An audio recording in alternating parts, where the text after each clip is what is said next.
In today's video, I'll provide you a test so you can measure the level of your racism, if you indeed have any, as well as we'll explore a phenomenon called implicit bias, which has been plastered all over the news and in educational settings because it has something to do with racism.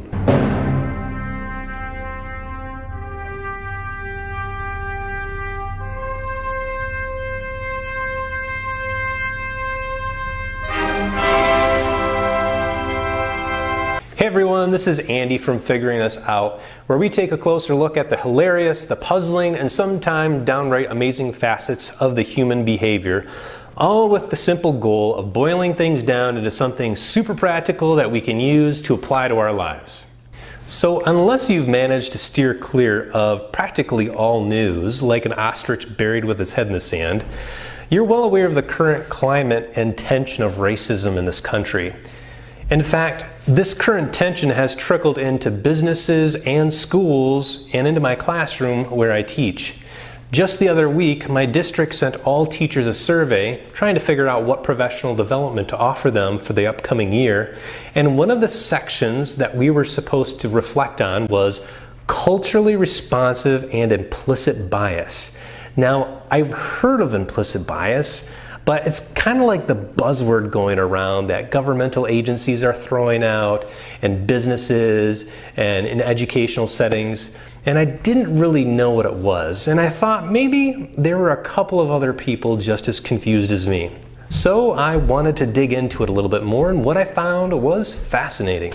So let's begin with the question, and I want to ask you, are you racist? Now, I'm not talking about blatantly racist, but underneath everything, subconsciously, do you think you're racist? So let's start by defining the word racism. The dictionary explains racism as this: the belief that different races possess different characteristics, abilities, or qualities, especially so as to distinguish them as inferior or superior than others. So do you think that describes you? And how sure are you? For me, I know that sometimes when I look at people who have a certain skin color or outfit or a certain type of a haircut, a religion, or I know they're a certain political affiliation, I have these thoughts that come to my head like really fast. Now those thoughts kind of freak me out because I don't envision myself to be that type of person, and I'm wondering where these thoughts are coming from. So I'm wondering, have you experienced the same thing? Implicit bias is responsible for those thoughts that just kind of pop into our head when we see people. Sometimes we validate them and sometimes they're completely horrifying. But why are they there? Well, implicit bias makes a lot more sense to me when I think of it as an unconscious bias. It happens in the background of our minds without having to consciously focus and think about it. It's simply automatic.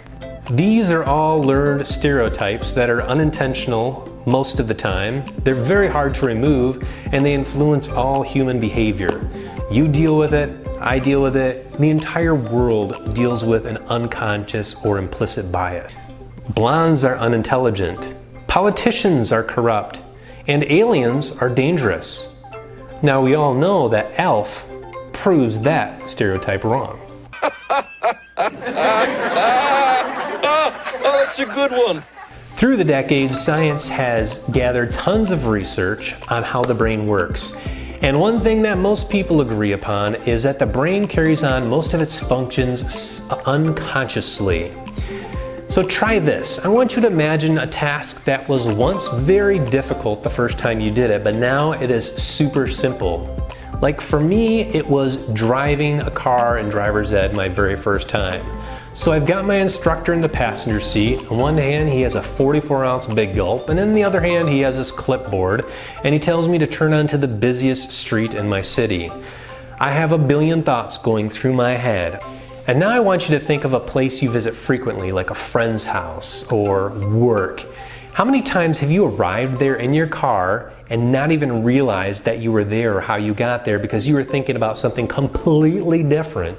And that's because your brain automates this process you've driven for so much. It's seen all the signs and all these experiences through driving that you can do most of this stuff subconsciously, and you can be thinking about other stuff while you're driving.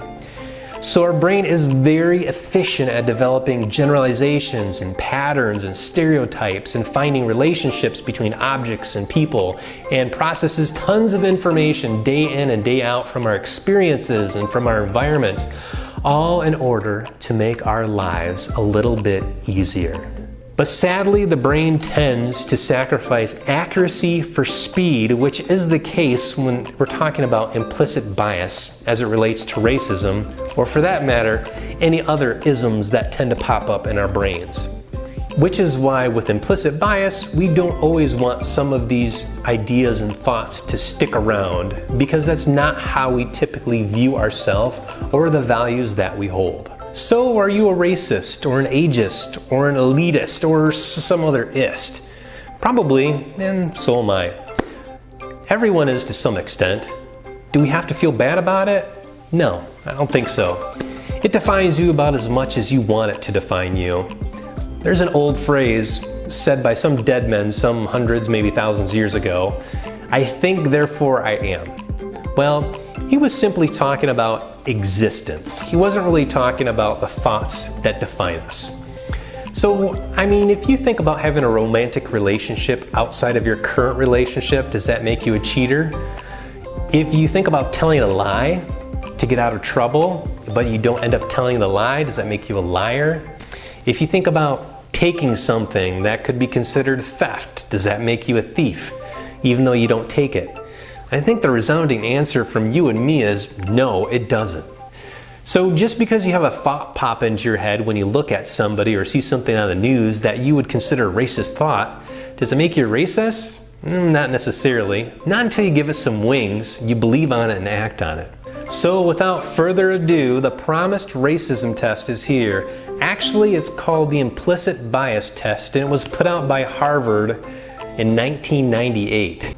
So this is not a slam dunk test, but it did give me a good idea about my current thoughts, not only of race, but also of other areas where we may hold stereotypes that may not be true. So if you're wondering how you can become less racist, there is a solution, I believe. Now, I'm no pro in this area, but one guy, Malcolm Gladwell, seemed to make a lot of sense when he said this: you need to change the expressions that make up your impressions. So if you're a white person who'd like to treat black people as equals in every way, it requires that you change your life so that you're exposed to minorities on a regular basis and become comfortable with them and familiar with the best of their culture.